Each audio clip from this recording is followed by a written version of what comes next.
Amigos, acabou. Bom dia, pessoal. Como é que vocês estão? Cara, eu acabei de acordar. Acabei de acordar. Primeira coisa do dia que eu tô fazendo é gravar essa porcaria de vídeo, porque eu não quero nem falar de Dallas Cowboys hoje, então já deixa eu ficar livre disso logo. Por isso eu tô com essa cara inchada, essa voz. Porque eu acabei de acordar mesmo. Mas eu falei, já vou gravar esse negócio aí, vambora. Porque tem que gravar, né? Não tem outra alternativa, então vamos que vamos.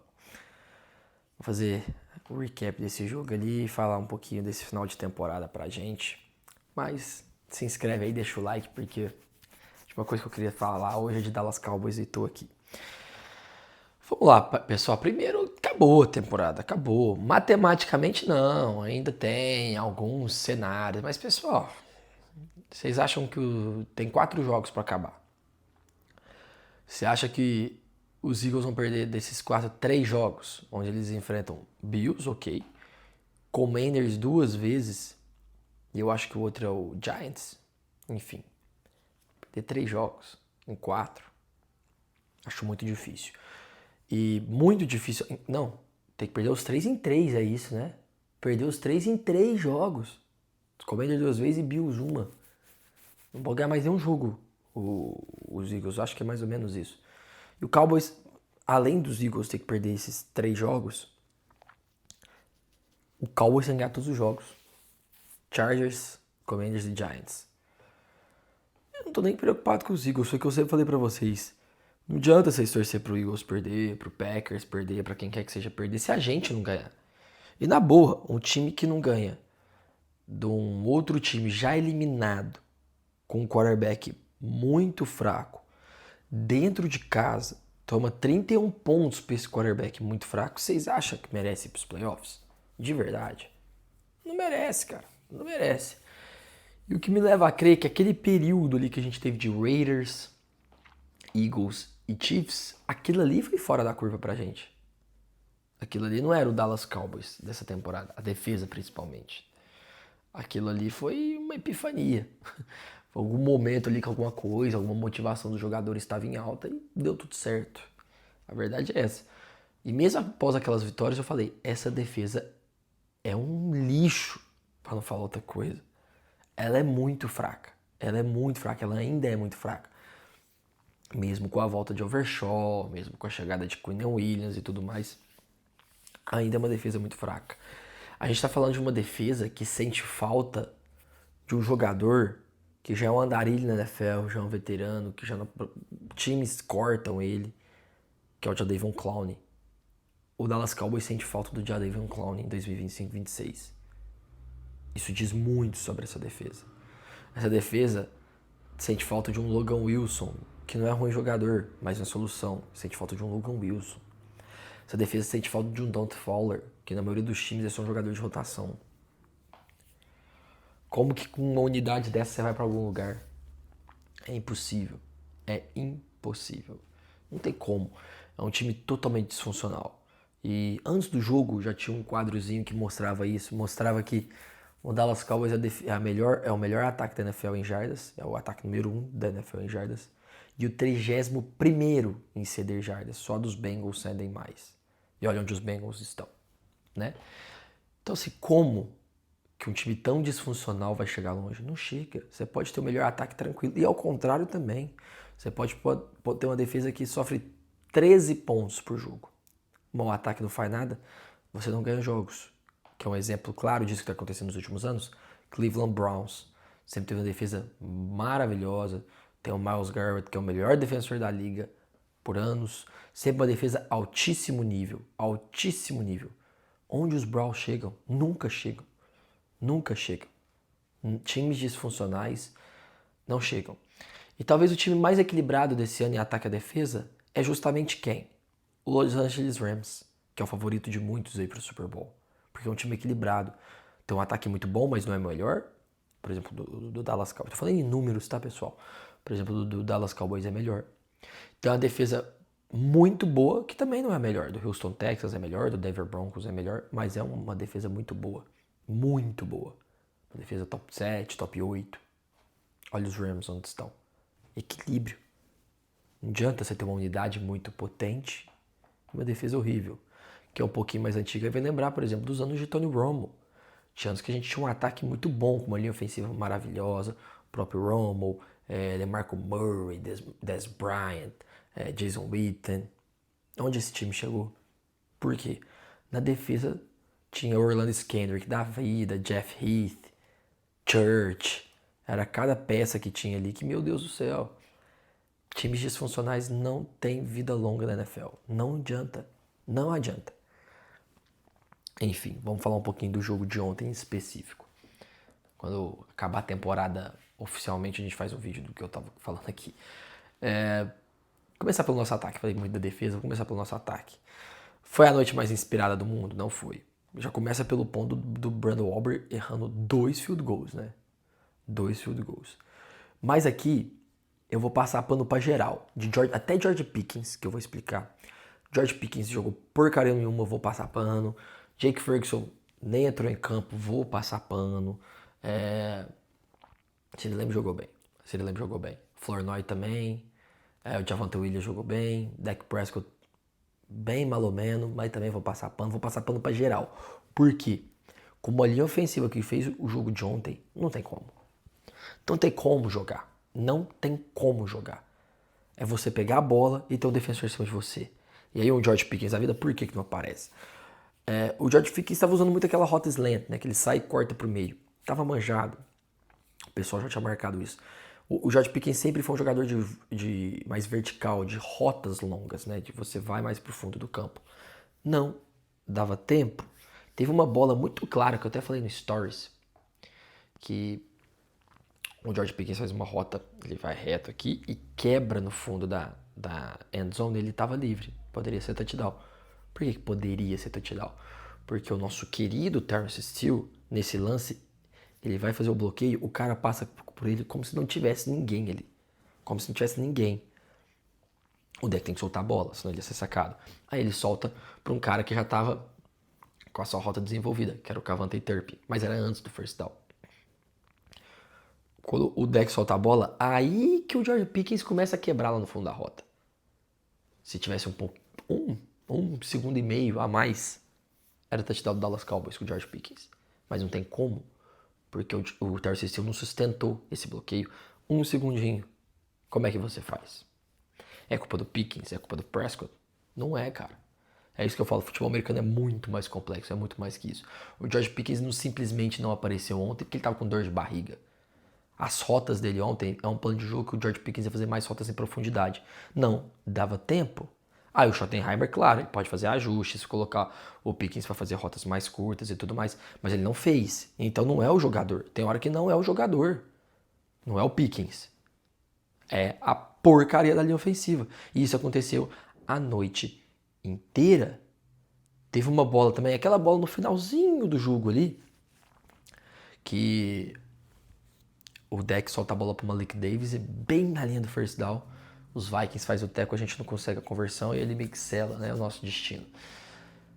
O Flournoy estava livre no canto esquerdo aqui do campo. O deck tá olhando para cá. Por que ele tá olhando para cá? Não é porque ele não quis olhar para cá. É porque não teve jeito. De novo, o bloqueio de sustento. Ele já sobreviveu, ele teve que abaixar. Porque senão ia ser sec, ele já teve que correr para cá. E aí ele soltou a bola para onde tava virado o rosto dele, que era o Malik Davis. Se ele tivesse um pouquinho de tempo, bola no Flournoy, first down, linha ofensiva. Falei só desses dois, mas isso foi a noite inteira. A noite inteira. Não tem como jogar futebol americano dessa forma. Não tem como. E aí, uma atuação muito ruim na red zone. Muito ruim. A gente jogou várias vezes na red zone e ficou chutando field goal. Com uma defesa tão ruim que daqui a pouco eu vou falar mais. Você não vai ganhar jogo chutando field goal. Você tem que fazer touchdown, porque sua defesa vai tomar touchdown. E eu falei o jogo inteiro. Não é interessante entrar num tiroteio contra o Minnesota Vikings, porque a defesa deles tem capacidade de parar a gente. A nossa defesa não para eu. Então a tendência é que eles também vão fazer muitos pontos no placar. Eles vão fazer touchdowns, mesmo com um bagre de quarterback. Não importa. Qualquer quarterback contra essa defesa vira o Peyton Manning. Agora a gente tem que fazer touchdown. Field goal não vai levar a lugar nenhum. E aí junta com o nosso kicker, que já foi, tá? O melhor da liga. E eu não tô falando só pelo jogo de ontem, não. Ele já errou uns nessa temporada aí que tem uma perna muito forte, já fez muito pela gente. Ainda é um baita kicker, tá? Ainda é um baita kicker, mas ainda não, já não é o melhor da liga mais não. Erra 2 field goals que não poderia errar, cara. Um era de 59. Sim, se ele fosse um quarterback que não tem essa força, por exemplo, o Cairo Santos, o Bears não arrisca field goal de 59 jardas, porque sabe que ele não tem esse alcance. Tudo certo. Só que o Cairo é extremamente preciso. Ele fala, até 53 contem comigo, eu não erro. O Brandon Aubrey tem essa força. Tá faltando um pouquinho de mira, né? Ele errou os 2 field goals, aí descambou de vez o negócio. Enfim, o ataque poderia ter ido melhor. Principalmente a linha ofensiva.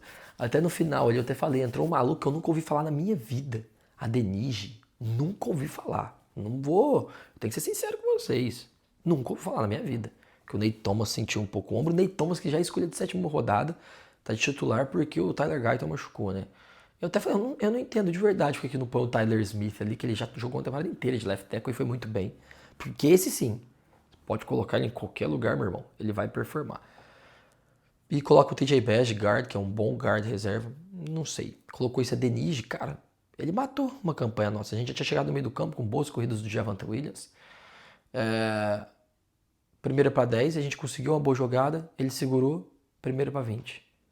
Aí conseguimos desenrolar 2 jogadinhas ali. Ficou uma terceira para 7, se eu não me engano. E aí, cara, o snap sai. O cara passa por ele. Ele tipo, perdidinho. Sec. Não dá tempo. Não dá tempo.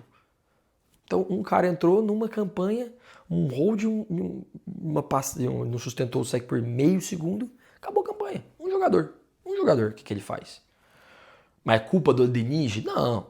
Tô só exemplificando pra vocês a linha ofensiva como um todo aqui. O cara entrou numa fria ali no meio do jogo. Eu falo, o jogador não tem culpa dele ser ruim. Ele não tem culpa. Quem tem culpa é tipo, do comissão técnica pôr esse jogador pra jogar. Contratar esse tipo de jogador. Mas tem que colocar ele, é o terceiro left tackle do time. Será que tem que colocar? Eu falei, por que não pôs o Tyler Smith ali e o TJ Bass? Por mais que não é a posição do Tyler Smith, eu duvido que ele ia ser pior do que foi aquilo lá. Então, assim, o que eu sempre falo, o ruim de você ter bag no elenco é que uma vez ou outra eles vão entrar pra jogar. Enfim, esse foi nosso ataque. Fez 23 pontos dentro de casa. É pouco para esse ataque do Dallas Cowboys, é pouco. E ainda mais com essa defesa que a gente tem que, no mínimo por jogo, a gente tem que fazer 30 pontos. E uma performance muito fraca no segundo tempo, né? Porque no primeiro tempo a gente fez 17 pontos. A gente fez 6 no segundo tempo, com 2 field goals. Eu não tô contando aquele field goal do final, não, tá? Que foi para 26 a partida, ficou 34 a 26. Tô nem contando isso. Aquilo lá ele já era garbage time. Era desespero. Aí a gente vai pro outro lado da moeda, a defesa, que jogou mal a noite inteira. Começou muito bem, numa bola desviada por quem que foi que desviou? Marquise Bell, Donovan Wilson desviou e o Quinnen Williams interceptou. Tava parando bem o jogo terrestre. Eu falei, cara, essa defesa veio legal pro jogo. Parou por aí. Só isso. Depois foi um show de atrapalhadas. É jogador do fundo do campo livre. E eu falei, e a sorte com o McCarthy. É até ruim falar que ele é bagre, porque ele não é, não. Né? É um calouro, ainda tá aprendendo. Eu acho que ele ainda vai ser um quarterback, pelo menos um game manager da NFL. Eu acredito nisso. Mas nesse ponto da carreira ele é fraco. Ele errou o Justin Jefferson inúmeras vezes livre. Se fosse um quarterback um pouquinho melhor, tipo um Bo Nix, que é bom, ok. Bom, ok. Não é nada de espetacular. O Dallas já tomado uns 45 pontos ontem, uns 50 pontos ontem, sem brincadeira. O McCarthy errou muito, mas mesmo assim encontrava alvos no meio do campo. Óbvio que essa defesa não tem ninguém no meio do campo. E principalmente na secundária. Aquelas bombas do fundo do campo que estava acontecendo muito com a gente essa temporada voltaram, né? Tá apertado? Dá uma bicuda lá no fundo. Você vai achar alguém. Você vai achar alguém. Vai ter alguém livre ali. Não fica preocupado. Joga uma bomba no fundo do campo. Essa é a defesa dos Cowboys. E foi isso. McCarthy meio. Qualquer segunda para 14 você não se anima, porque vai vir um passe de 12 jardas e vai ser first down. Várias.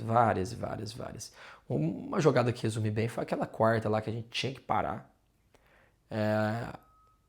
O Eberflus. Que cara ruim, velho. Que cara ruim. Vou abrir um parênteses rapidinho aqui. Se tem um ponto positivo nisso tudo aqui, pelo menos a gente não ir nos playoffs com essas atuações pífias da defesa me levam a crer que esse cara não continua pro ano que vem. Porque caso a gente vai pros playoffs, ganha 4 jogos seguidos nessa sequência final, tinha um cenário para ele continuar. Agora eu acho difícil.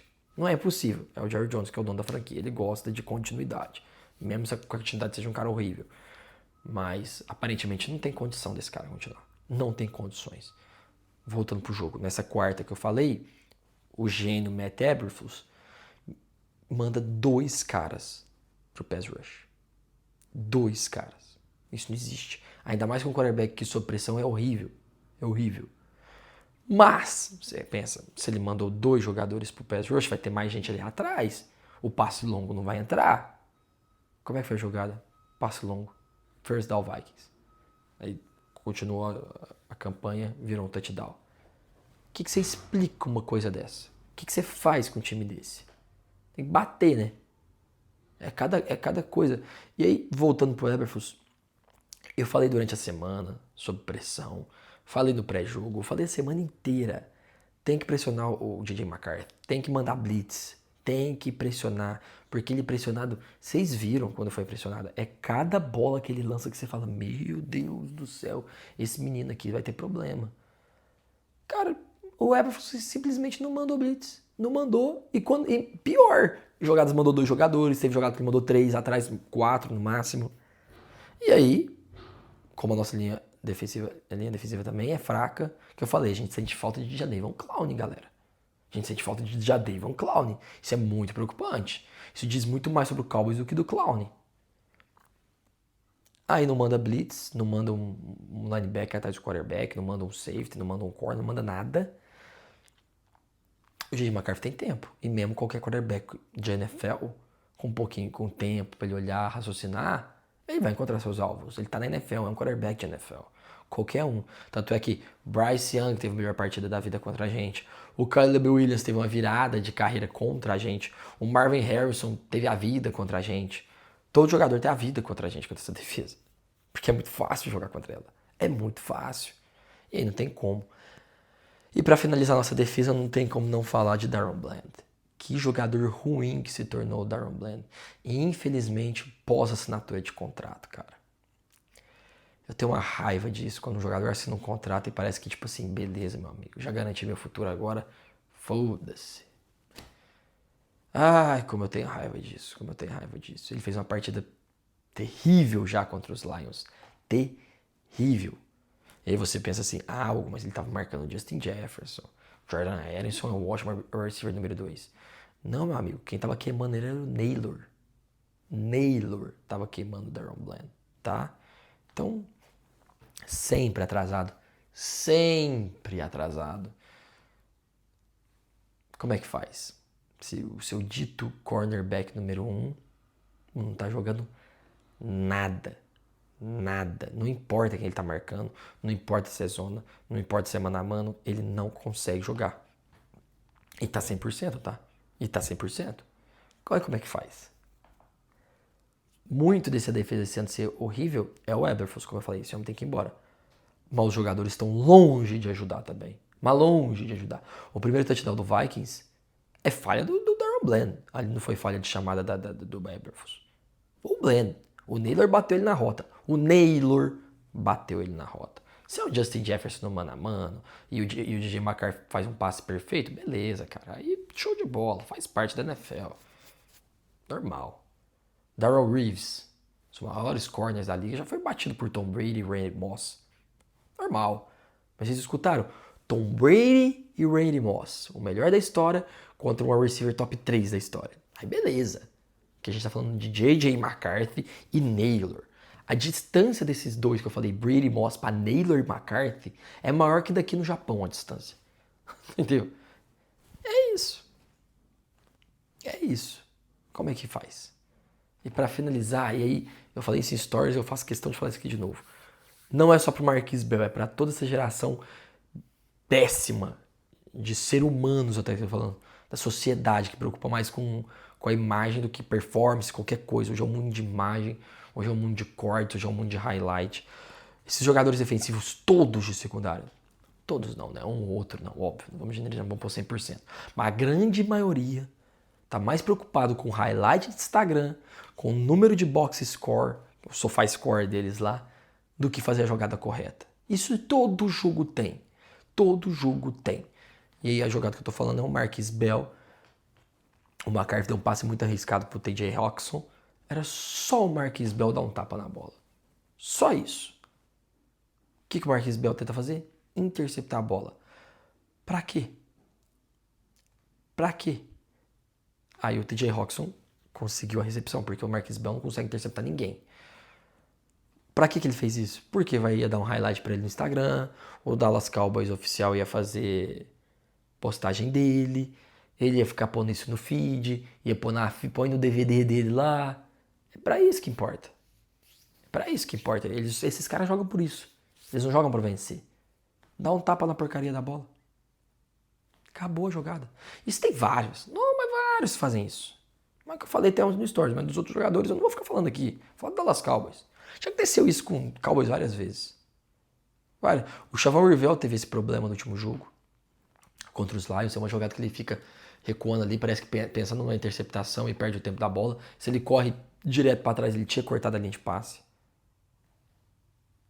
Se é uma jogada que você precisa de uma interceptação, porque os caras estão matando o relógio e aí você tem que arriscar um fumble ou uma interceptação, ok.